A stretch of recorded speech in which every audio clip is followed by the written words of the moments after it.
Forgot to cover my wet palette again. It's another dry sheet.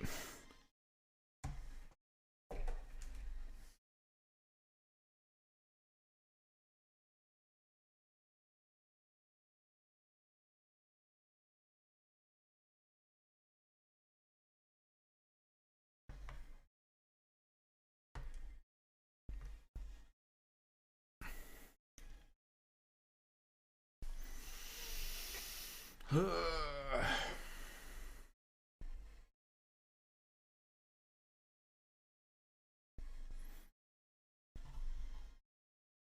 over here.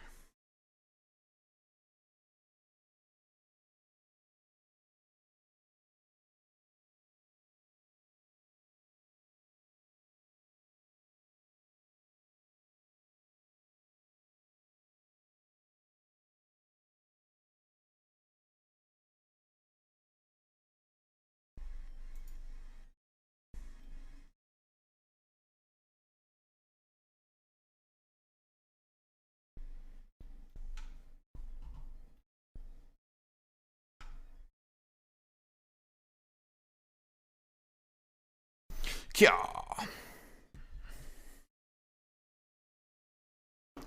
So yeah, we've got work to do. In particular, I need to work up these crystal forms, I think.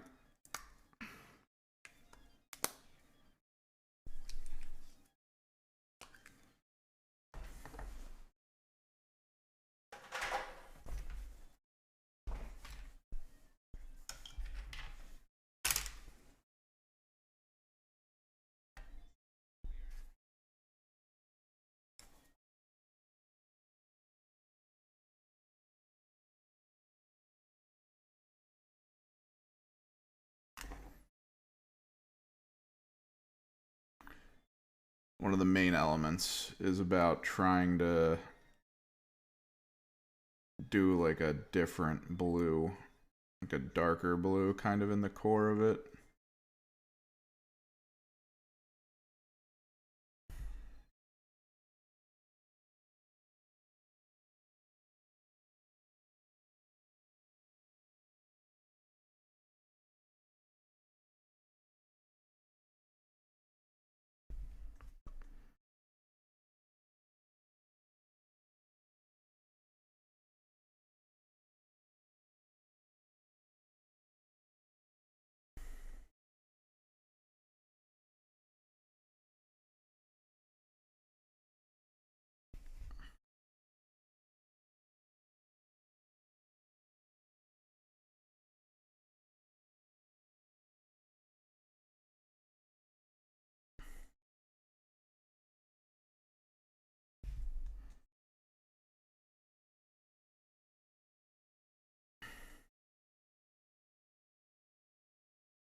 I think we'll start with this blue in a lot of these spots. That'll be good, and then we can go back in and edge in the Baharoth.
keep forgetting to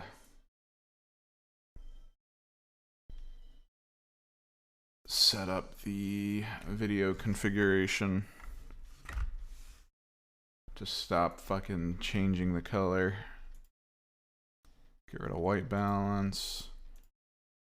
Turn off the focus so it doesn't just constantly refocus. And we'll just leave this up. And I can change it when I need to.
Yeah, man.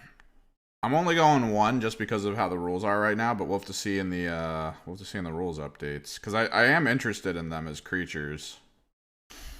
I play Thousand Suns in 40k. I mean they're trash tier to a degree. I mean they're worth it. I feel like most people just don't play them well. There was a guy who kind of figured them out, but at the same time, I mean, he was mostly using the Flamers of Tzeentch as like the biggest crutch possible. But he was also doing some really cool things with side missions.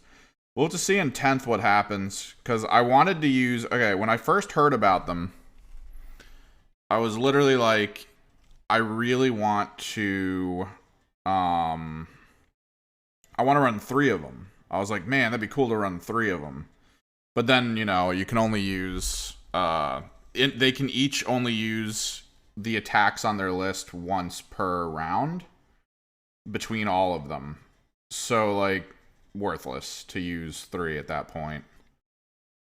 But, like, my plan was I try to run the cult that allows for teleportation. Yeah, no, they tried to fix it when they adjusted a couple things in the recent thing, but the secondary still kind of sucked, to my understanding, which is why I'm interested in 10th so much, to see how they kind of pseudo-simplify stuff. We'll have to see how it plays meta-wise.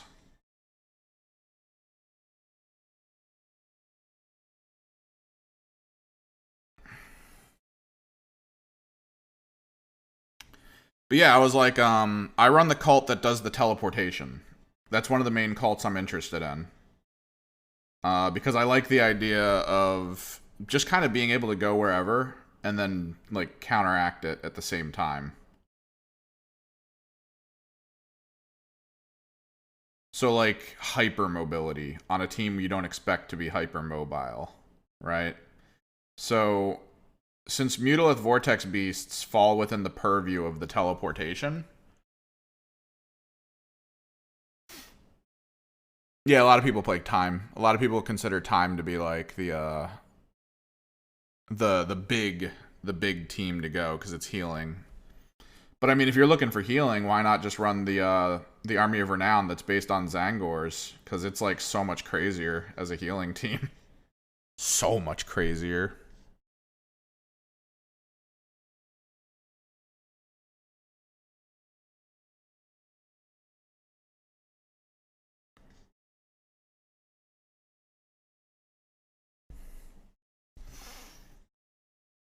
I mean, you bring back like 3 or 4 units. I mean, that's what I hear. But I mean, if it's all about gaining the points, I feel like that's actually a horde army. And it's like super difficult to kill.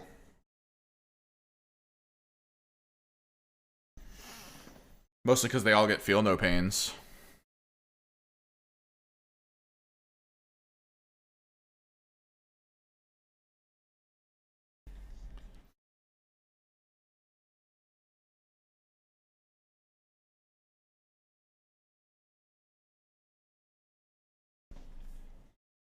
I mean, I'll probably never use Zangors like that anyway. Although I do have a squad of Enlightened that I was working on because I was kind of interested in having a sniper team to test out. Although I don't need it, but I was interested in running it to try it out a little bit. But that's the thing, cultists aren't I don't think they're obsec. Like, you actually technically want Zangors by comparison to cultists. Because you actually get more options out of them and benefits. I have a squad of cultists and I was thinking of using them. But, like, there's just too much of a downside. At least for now. Since they're kind of getting rid of OBSEC and changing it up to be, like, every unit has a stat for how many they count for when capturing. You're not killing everything with friggin' cultists, though. I mean, they're paper mache, just like the Zangors. For me, it's just leave the squad of Zangors at back and then start teleporting squads around. I mean, literally make this thing disappear and reappear 19 inches. I think it's 19? Is it 9? I think it's 9 inches away from whatever the hell you want. And then just go ham.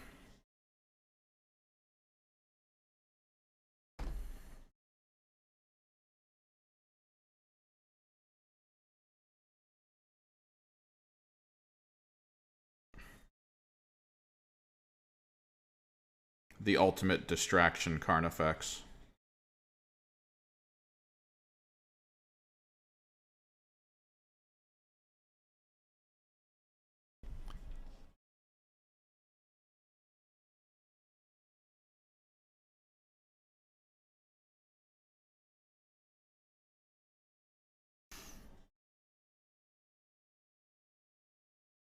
Yeah, that's why we'll have to see what happens.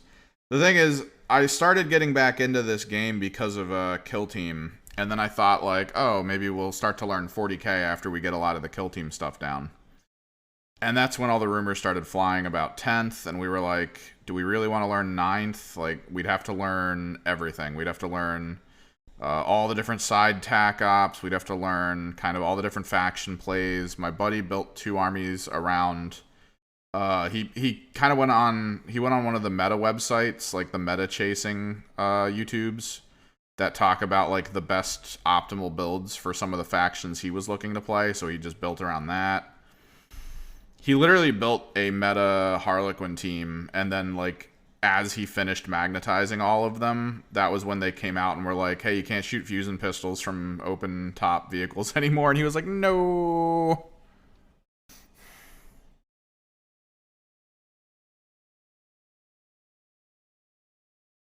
So now we're just waiting for 10th. Because once we heard about it, we were like, yeah, let's just wait, because that way, like, everyone's kind of, you know, equal footing. We all need to learn how to play it again. We all need to learn how the side ops work. We all need to, like, it's just better, in our opinion, than going to like a local tournament or like an open play day and be like, hey, I don't know anything about your faction's side ops or stats or frickin' stratagems, and you know, you probably know all of mine. So let's play.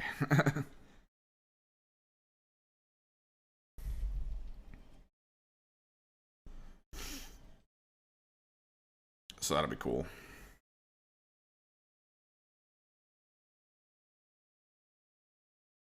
That's why I gotta get the rest of these guys finished. I have a bunch more Rubik Marines to do, because I finally decided to build the rest of them.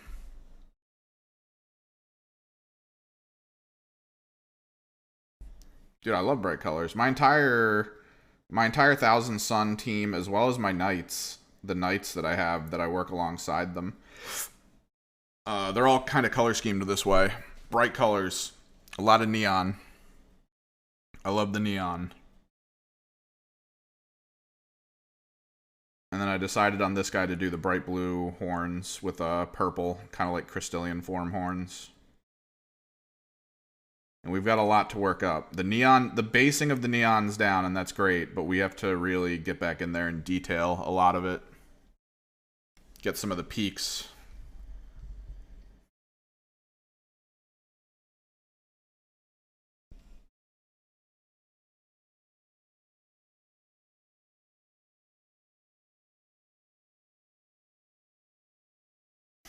I only bought the one because of that. I was like, I could just run something else if I really need like an anti-tank, and then this thing kind of expends all of the anti-tank options, and then what's the point of the other one? So I was like, I'll just run the one. But like if in the next rules, because that's the big thing, right? They're doing away with the psychic phase. They're refocusing things on abilities, which, I mean, like I said, I play Kill Team. When they started showing off the examples for 10th edition, that felt like Kill Team to me. It felt like they're leaning more towards Kill Team, which is what I enjoy, that method of like kind of seeing how stuff works and all that. So like it'll be interesting to see them rework these guys, and I'm hoping that they maybe move away from you can only use these attacks once per turn between all of them. I'm really hoping they do, because I wouldn't mind running 2, and then at best, like in like a crazy situation, 3. I'm trying to figure out how I would paint the other ones though. I would want them to all be like semi the same, but also semi different. I would do like semi different color schemes across them. Like this guy is he's designed as like a night sky with the dark violet, magenta and stuff. I might do one as like a sunset, do like purple and yellow. And then, I don't know. I'd have to figure it out.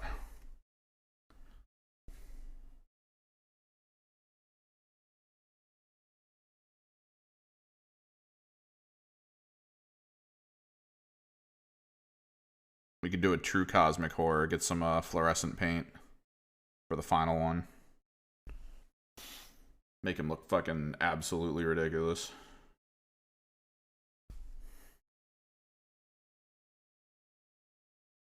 Pick up some of that scale 75, I believe. Scale 75 floor paint.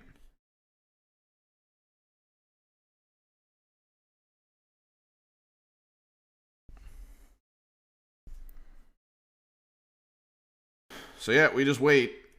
We wait it out. Sadly, I'm not really interested in any of the new kill team squads that are coming up. I mean, the Votann might be cool because depending on how durable they are, they might be the first heavy elite team that has a flying unit in it, which would be really cool. Like a straight up just flying unit in it. Not one that requires like pre-existing nonsense. Like the Phobos Reaver requires a vantage point to jump from in order to gain fly. So the Votann might just have like a straight up like melee unit with a jetpack, which would be batshit crazy. Such a good concept.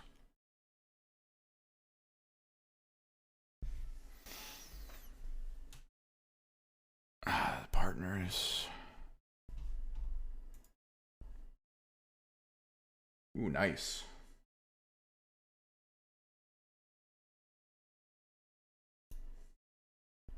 I'm liking them. I'm liking the little blend between the two different ones. You went with what'd you go with for the head for the other one? You got the tentacle head. Did you do the slaughter beast head and then just kind of like add some tentacles into it? Looks nice. What is that?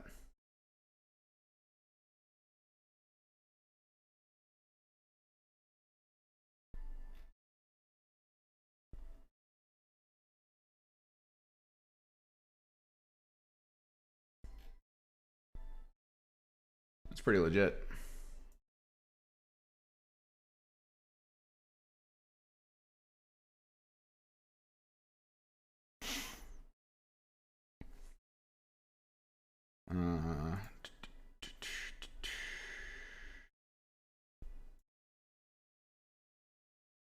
No, dude, I've always loved the K-Suns. I wonder if I have a, oh, here you go. Copy. Hopefully you have Instagram. Paste.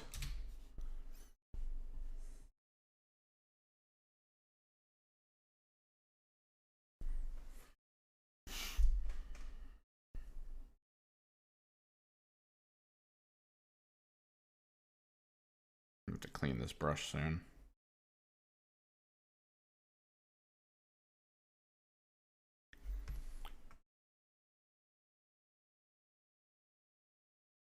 The thing is, I don't care if they're amazing. Like competitive, I guess would be the term. I've talked to a lot of people. I've talked to a lot of people rather within the paradigm, and I'm still when I played in third, I met a lot of people who I would kind of equate them to power trip fantasy people. The people who are like, whatever I play, I want it to be the best, right? Like that's those are the people I tend to run into. Or in at least a couple of the areas that I would play, it always ended up being people who are like, oh, whatever army I play, you need to have the worst time against them because they're the best in the universe. And it's like, that would not be a healthy system, sir.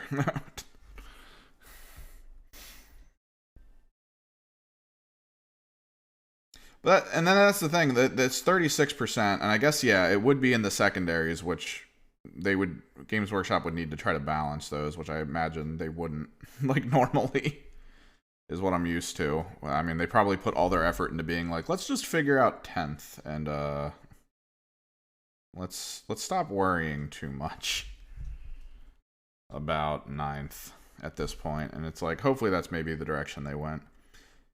But like it was something I was talking to with one of the people at the local store here, because there were people who would complain about like certain factions in 40K, and they would talk about like, oh well, they just suck. Like I think someone was like talking about wanting to play Dark Eldar but just hating how they play currently and stuff, and how they don't seem to have answers to certain problems within the meta. And he was like, they do though, and it's a problem because the answer they have in the meta to that thing that they're complaining about kind of makes it so that these other things in the meta are stuff they don't have answers to anymore. Like no one takes this certain model type that he was fully aware of from the Dark Eldar, which would, in his words, easily handle the issues they have. But like if they take that model, they lose out on these things over here that is what they want to use instead. And it's like, I kind of get that. I kind of get that to a degree. Like it's interesting. I feel like the thing that they maybe need to look into for 40K lists is the thing that makes Kill Team great to me, in my opinion, is even though like let's say I play Legionaries and I can only put, I believe, 6 units on the field. I think it was 6. I'm just pulling the number off the top of my head. I haven't looked at their list in a while. You can only put 6 units on the field, but in a tournament setting, your list is 20 people. So between rounds, you can change. You can change up your strategy. You can change up what you're about to use. You can change up your side ops. You can just change in general, just to try to like match the field you're about to go to and the enemy team you're about to play with. So if someone was like, I play this horde army that's all low wound units, I could be like, all right, let me go chain cannon, let me grab a flamethrower, let me like, and then he has to build accordingly, knowing what I am. So he'll take whatever things he knows are good against elites. So we're both kind of peak performing against each other, right? Whereas a lot of the times when I watch the 40K tournaments, it's, well, hopefully the things I took will be able to handle knights and maybe the Harlequin problem and like, and then that's it. Like when you're at 2K, you just have to hope that it all sorts itself out. And then at the same time, you don't know who you're about to play against. So like you could have so many things in your army that's like, this will help for knights whenever I go up against knights. And then let's say by some miraculous outcome, you don't go against any knights. What was the point? What was the point in taking those? Like maybe now you're just in an overkill state for any normal tank army. And it's like, And I feel like that's where a lot of the issues stem from for 40K, is that like you don't get the ability to pseudo adjust your team slightly. And I understand it's not going to work at like a 2K range, but like I don't know, man. I feel like that's probably still one of the biggest problems, and that's why a lot of people complain, because like I feel like if you had the ability to make an adjustment before going into a match,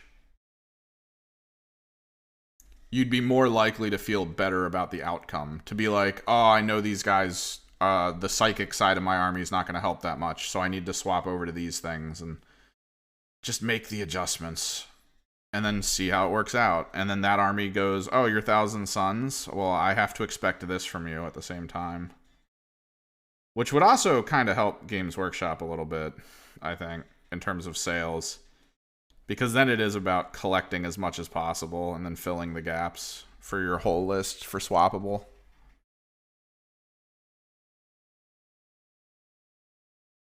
But that's just me. That's just the guy that just finished building a bunch of characters for his Corsairs kill team that aren't normally used. Because people don't think it's necessary by comparison to having a big AP weapon.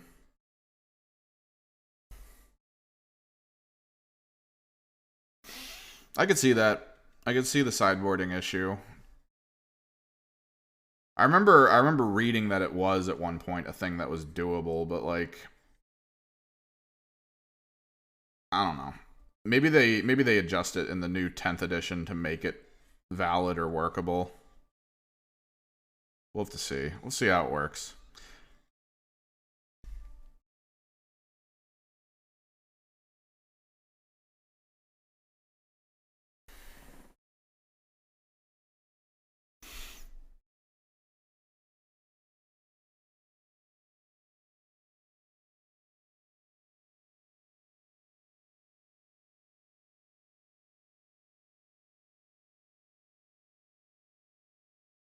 Because I would hate to get locked in on a list for a tournament that like I know is good against whatever's like currently meta for a lot of people.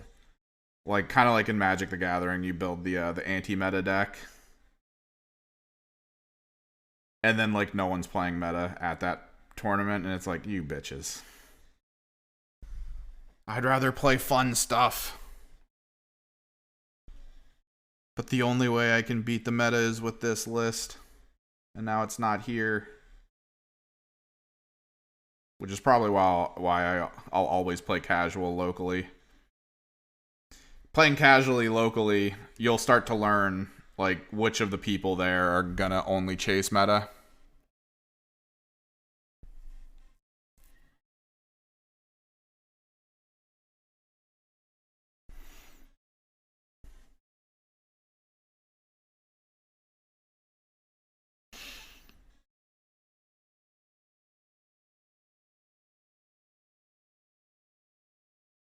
But that's the trick, isn't it? Like, what if you can only take in your army list like 2 sideboard squads,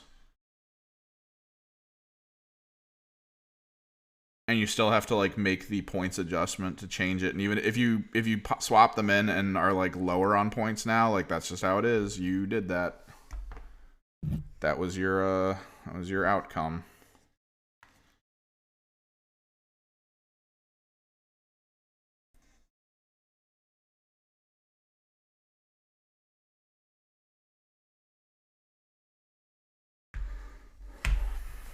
We gotta do all the tentacles.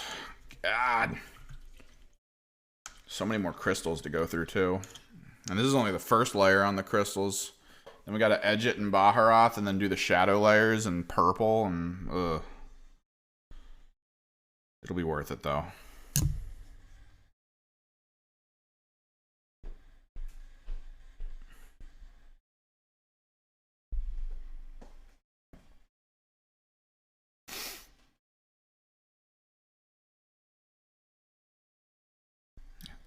I mean, as a Thousand Sun player, I'm hauling around way more than 2,000 points right now in like a single box.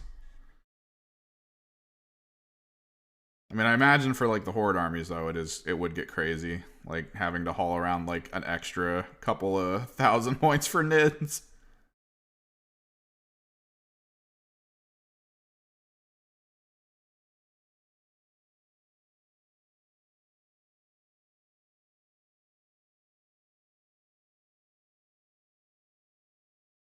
This is my Termagant box number 2.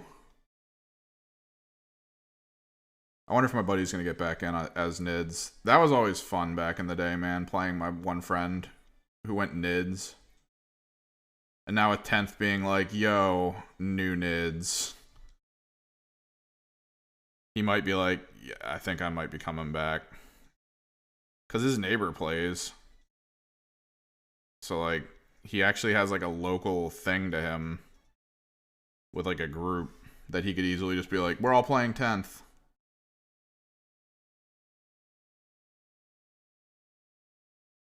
And then he could be the Nid player for their team. Because I showed him the picture of the new Termagant, and he was like, "Holy shit, that looks so much better." I was like, "Yeah," and we'll have to see what he does.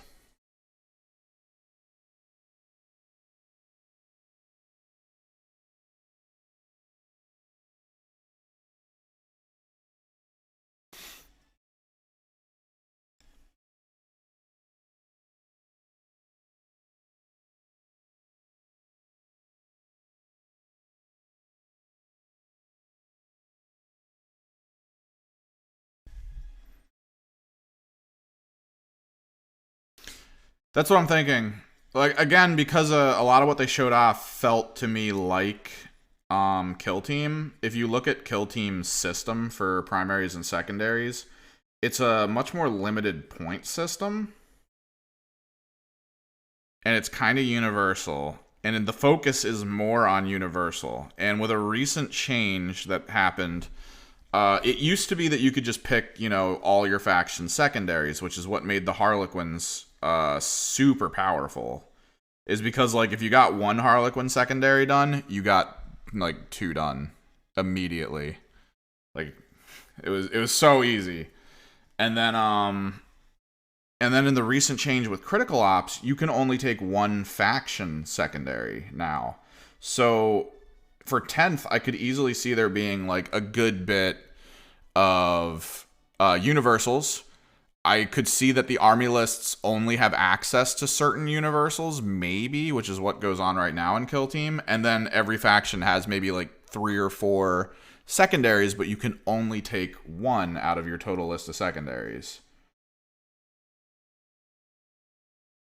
Which, like, that is kind of like, yeah. And then they might increase the amount of points you can earn on them beyond, like, what the Kill Team function is, which is 12 on primaries and then 2 per secondary. They might increase it to be, like, 3 or 4, maybe, just to make it feel, like, bigger as a thing. But still, I'm pretty sure they're going to try to simplify it this way.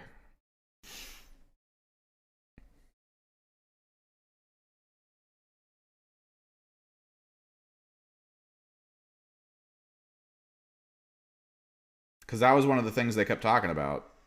Keeping the strategy crazy, but also simplifying it to make it easier for people to just get in, like day one, and be able to understand what's happening and generate cool concepts. And then the simplification that they talked about also for 440k more than Kill Team right now seems to allow for like one day they could be like, hey, we just released a new type of unit for Thousand Suns. The card is online. Just download the card, and then you can go out and buy the unit if you want. And it's like, cool. So I think it's better for them to print as well, where they don't need people to be like, oh, I have to be buying the White Dwarf. Like White Dwarf, they'd probably give you the printed card, like the physical card that of the new thing. But for the most part, you could just be like, you know what? I'll just download the card and get it and get that squad because they sound great for my team. And that's the hope. That's the hope. Because they did kind of do the whole the mic drop technically by being like, rules are free. Because I mean, if you consider the other tabletop thing that happened this year of Wizards of the Coast just being like, hey, anything you guys make, we get to make money off of. How about that? That sounds fun, right? And everyone was like, you guys are assholes. And then they double backed on that. And now freaking Games Workshop pops out and is like, do you guys want to play? Because you can play, and it's easy. And now everyone's like, oh, Jesus. I have the playing cards, which I don't think are data cards. Dude, I went all in preparation to play ninth. I went all in for the ninth preparation. I bought the quick information cards with all the relic stuff on it and everything. I was like, oh, this is gonna be great. And then no.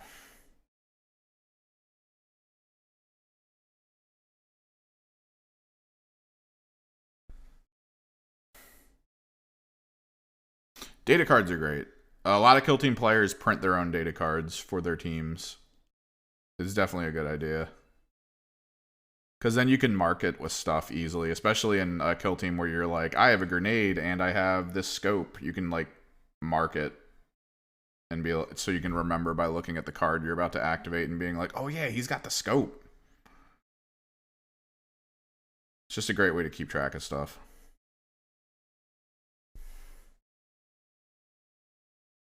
Make sure I got the underhorns. The best of my ability. to the best of my ability. And we'll go from here.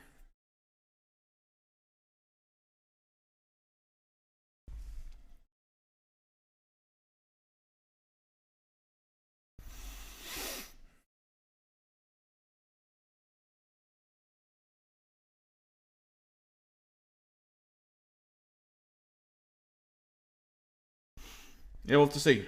My buddy's already got 2 armies. I think he almost has 1 painted.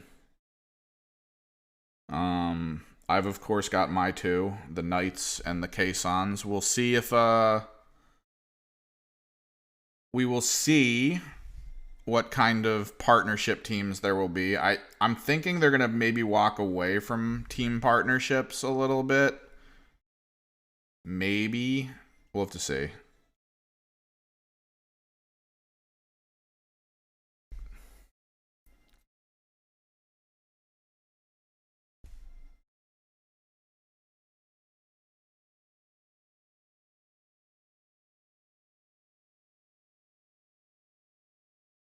I'm cool with playing Knights on their own. I was after buying most of my Thousand Sons, I was like, dude, when I was growing up, the whole thing at every tournament was like, how crazy would it be if there were like Titan-like things in this game?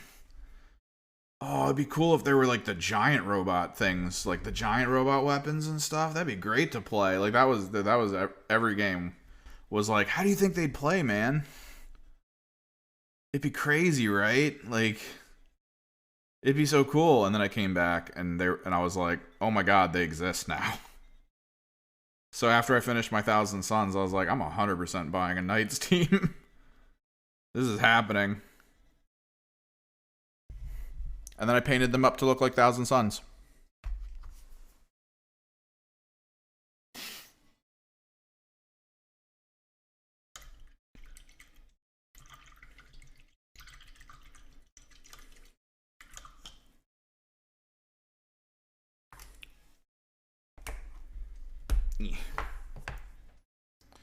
All right, we'll do the Baharoth blue edging.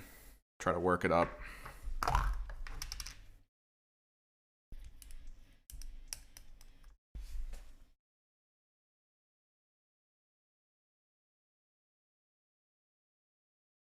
Yeah, because they said the faction rules were all going to fit on a single page, which intrigues me a bit. Because like right now, with like war gear and enhancements and stuff, that's not the case. So like, since we both play Thousand Sons, or at least it's not that I've played Thousand Sons, it's that I've read their rules pretty consistently.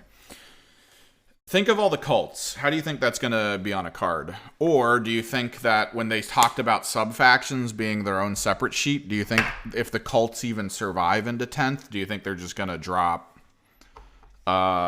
individual side faction pieces of paper with that specific cult's information on it? So you could be like, oh, I downloaded the Cult of Time Thousand Sun faction sheet.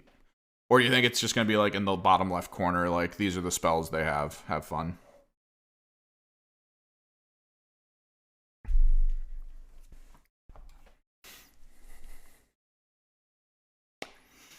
And then the relics and stuff.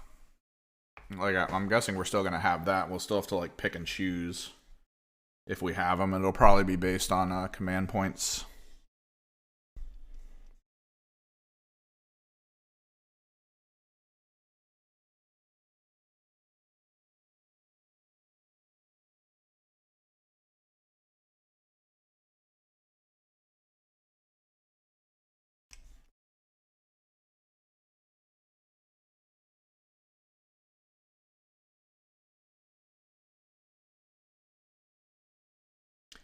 Because that was coming back to 9th. That was one of the cool things to see was that they expanded Thousand Sons, the concept of them, pretty greatly by being like, "Hey, there's cults now." I was like, "Oh, I like."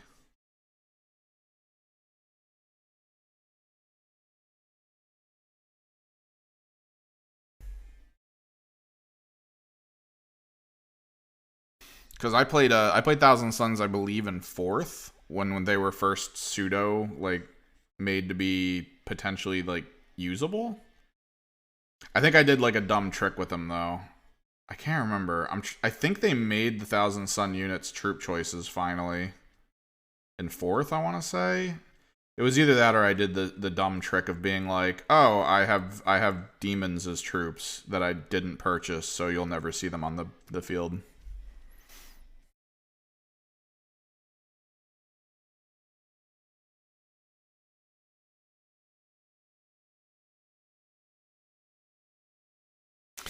Yeah, well, that was the thing, right? The current one is you can either take the faction specific ones, or you can take they had like the traits you can pick from. I think Chaos Space Marines were the same way, the Eldari were the same way, and even the even Knights are kind of the same thing right now, where you can be like, this is my my house's ability. Even if you're like not like one of the standard houses, you can kind of go your own way.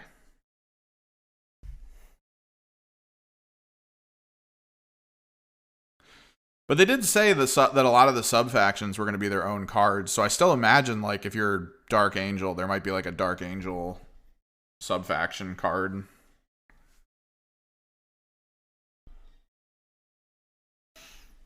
Because that's just those rules that apply as like an overarching rule, and then you would just have your standard Space Marine data cards so that you know what's going on. And then you'd probably have some sub faction cards that are specific for units there.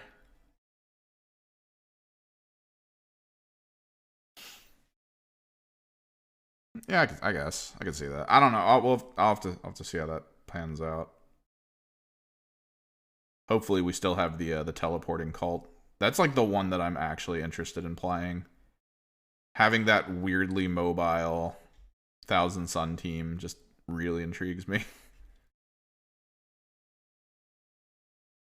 Even though it probably will never work.